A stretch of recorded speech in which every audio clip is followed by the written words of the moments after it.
Prosim, da pošljete podari 5 na številko 1919. S tem boste podarili malico ne otrokom v Afriki, ampak otrokom v slovenskih šolah, ki si ne morejo privoščiti niti malice, niti kosila, niti izleta v naravi. Podari 5 na 1919 in pomagaj otrokom, ki si ne morejo privoščiti niti toplega obroka na dan. Tvoja zamisel je kul. 3 nominirance, Prevca, Fabjanovo, Gregoridovo, 3 nosilce medalj. Očitno je uspelo, no. Nominacije je še kar šibajo naprej in upam, da tudi SMS-i. Pošli, evo.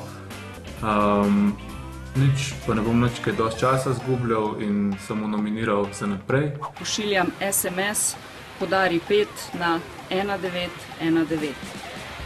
Če lahko, pošljite SMS tudi vi. In če se konkretno pozna, tudi če smo samo za eno malico več zbrali, je rezultat več kot odličen.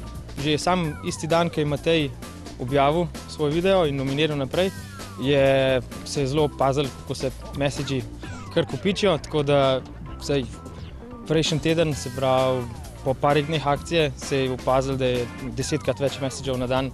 Ker pa želim, da gre veriga naprej, bom zdaj nominirala 3 posebne osebe, ki jih zelo spoštujem. Nina, hvala, ker si nominirala v tej zadevi tudi mene. Skratka, sprejemam tvoj izziv, poslal sem sporočilo. V bistvu smo mi nekako, jaz sama osebno razmišljala, koga bi nominirala, tistega, ki bi lahko imel eno čim večjo bazo in da bi čim več ljudi lahko to videli, ker se mi je zdela ideja res super. Pošljete SMS za vsebino podari 5 na 1919 in s tem pripomorete k akciji. In potem v zahvalo dobite lep SMS, iskrena hvala v imenu otrok, ki potrebujejo našo pomoč.